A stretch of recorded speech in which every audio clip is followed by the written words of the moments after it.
ಇದು ತೆಂಗಿನಕಾಯಿ ಚಟ್ನಿಗೆ ತೆಂಗಿನಕಾಯಿ, ಕೊತ್ತಂಬರಿ ಸೊಪ್ಪು ಒಂದು ಸ್ವಲ್ಪ, ಒಂದೆರಡು ಸ್ಟ್ರಿಂಗು, ಒಂದೆರಡು ಕರಿ ಲೀವ್ಸು, ಆಮೇಲೆ ಇದನ್ನು ಹಾಕಿದ್ದೀನಿ ಏನದು ಶುಂಠಿ ಒಂದು ಸ್ವಲ್ಪ, ಹಿಂಗೊಂದು ಸ್ವಲ್ಪ, ತೆಂಗಿನಕಾಯಿ ಒಂದು ಸ್ವಲ್ಪ, ಹುಣಸೆ ಹಣ್ಣು, ಉಪ್ಪು.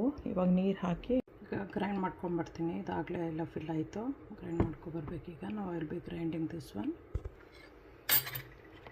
ಗ್ರೈಂಡ್ ಆಯಿತು.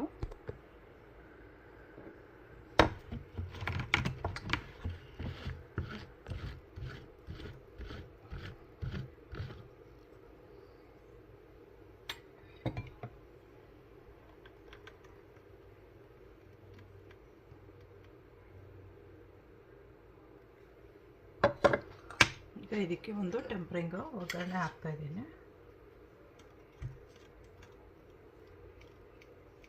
ಈಗ ಮಿಕ್ಸ್ ಮಾಡಬೇಕು ಅದನ್ನು.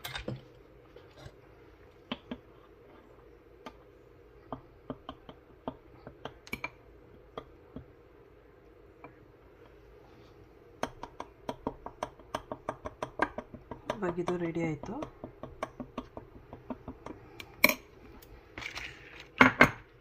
ನೆಕ್ಸ್ಟ್ ಇವಾಗ ದೋಸೆ ಹಿಟ್ಟನ್ನು ನಾವು ಗ್ರೈಂಡ್ ಮಾಡಬೇಕು.